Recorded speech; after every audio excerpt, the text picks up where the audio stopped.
Hi guys मन खुशी और मो भुवनेश्वर गोटे छोट पीजी रे रोचे।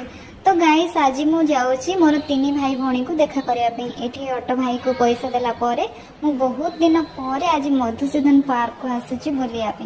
पार्क रे एते सारा फूल देखिकी मु बहुत खुशी हो गली, मत तो बहुत भल लगा। तापर ये मोर दी भौणी को मु देखिली, मो भौणी जी मुस्कान सी आसिक मत हक करदेला, दीदी बहुत दिन पर मु तुमको देखिली। तापर मो सान भौणी लुसी सी देखिक पूरा जेलस हो गला जे तुम ताको हक कल मत हक कलनी, तो मु ताको भी टिके हक करदेली। तापर मुस्कान को पचारि केमती कौन अच्छु, तापर लुसी और मुस्कान होउचंदी दी जण बेस्ट फ्रेंड। एठी लुसी केमती चलुची देखंतु पूरा बुढ़ी मान भाया। आयुष कौन करते जाने सी तो आसवा बेलू तार फोन लगी पड़े।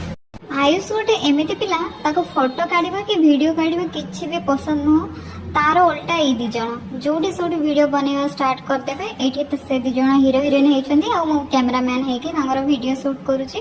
तापर आम बाहरी गलु टिके किसी खाइबू बोल कि मधुसूदन पार्क सामने गोटे मोमो दुकान अच्छी, आम से मोमो खाइलु। ये आम मिक्स भेज मोमोटा ऑर्डर कर बहुत ही टेस्टी थिला। आपण माने भी केबे जदि आसीबे एठू निश्चित मोमो ट्राई करिवे, बहुत बढ़िया लागला मते। तो केएफसी मोमो भी टिके ट्राई कलु, सेईटा भी बहुत भलो थिला। आपण माने निजे देखि पारथुबे मोमोर साइज भी बहुत बड़ अछि। मु तो पार्सल भी नहीं आसरी, एते भल लागला मते। एते टाइम बस स्टॉप रे वेट कला परे फाइनली बस आसी गला। बस रे टिकट कली, तापर मु मोर हॉस्टल को पळे आसिली।